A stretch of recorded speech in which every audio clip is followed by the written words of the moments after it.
Headphones on, the whispers begin. Have you ever walked into a place so perfect it felt like it was hiding something?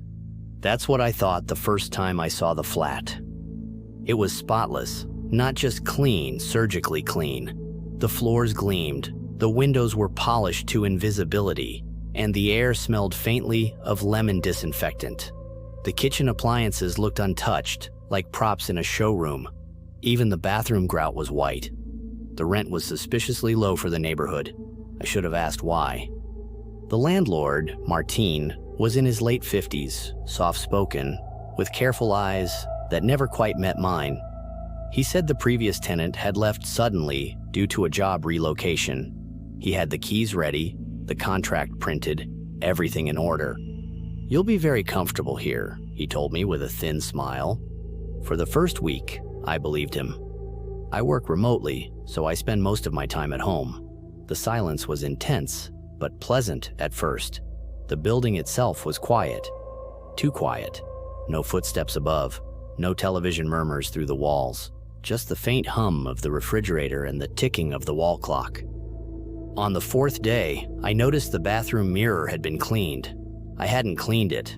There were no streaks, no toothpaste splatters. It looked freshly wiped. I told myself I must have done it absent-mindedly. Stress can do strange things. 2 days later, I left a mug in the sink with coffee residue at the bottom. I remember because I was late for a video call and rushed out to buy groceries right after. When I returned, the mug was spotless, dry, back in the cupboard. I stood there for a long time, grocery bags digging into my fingers. Maybe I was losing track of things. I had just moved. It happens. That night, I checked the front door. Locked. The chain in place. Windows sealed. No signs of forced entry. The next morning, I bought a small indoor security camera and placed it on a shelf in the living room facing the door. I didn't tell Martine. 3 days passed. Nothing unusual happened. I almost felt foolish. Then I ran into Clara from 3B while checking the mail. She hesitated when I mentioned living in 4A. "Oh," she said quietly, "that's where Daniel lived." "Daniel?" She nodded. "He disappeared." The word lodged in my throat. "What do you mean disappeared?" "One day he was just gone. His family came asking. Police, too. They said there were no signs of struggle. Just empty." I forced a laugh. "The landlord told me he moved for work." Clara didn't smile back. "That's not what we heard." That night, I couldn't sleep. Every small sound felt amplified. The pipes creaked like footsteps. The elevator cables groaned like distant breathing. At 2:17 a.m., my phone vibrated. Motion detected. My chest tightened as I opened the app. The camera showed my living room in grayscale night vision. The door was closed. Then it moved. The handle turned slowly. My blood went cold. The door opened with deliberate care, just wide enough for a man to slip inside. Martin. He stepped in, closed the door behind him, and stood there for a moment, listening. I couldn't breathe. He walked through the living room, scanning everything. His hand brushed the back of my sofa, the dining table, the bookshelf. He opened the kitchen drawers. He checked the windows. Then he walked directly toward the camera. I watched his face fill the screen. He wasn't confused. He wasn't surprised. He was looking straight at it. At me. He reached out, and the feed cut to black. I didn't go home that night. I stayed at a friend's place, replaying the footage over and over. My hands shook so badly I could barely hold the phone. The next morning, Martin called.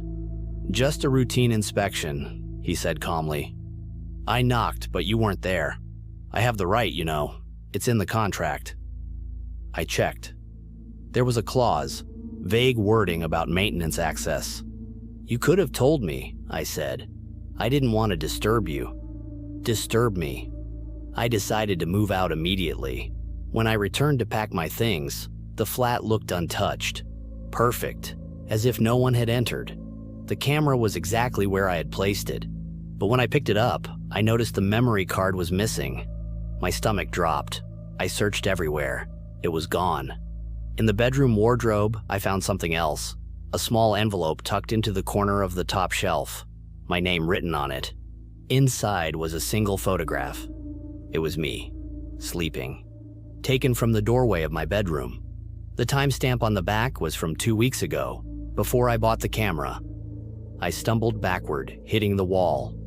The room felt smaller, the air thinner. There was a sound behind me, the soft click of the front door unlocking. I hadn't heard footsteps in the hall. No knock, just the lock. I froze. Martine's voice drifted in, calm and steady. "You forgot to mention the camera in the bedroom." I turned slowly. He was standing there, holding something between his fingers, the missing memory card. "I like to keep the flats perfect," he continued. "It's important to know who lives in them." My mind raced, calculating distance to the door, the weight of the lamp on the bedside table, the fact that no one in this building ever seemed to hear anything. Then he smiled, soft, patient. "Don't worry," he said. "People always leave eventually." And that's when I understood. Daniel hadn't disappeared. He had left, just like I was about to. Only Martine was already stepping inside, closing the door behind him. Would you like to hear more creepy tales? Subscribe to this channel so you don't miss any stories. Here I leave you a story that will scare you. Listen to it, if you dare.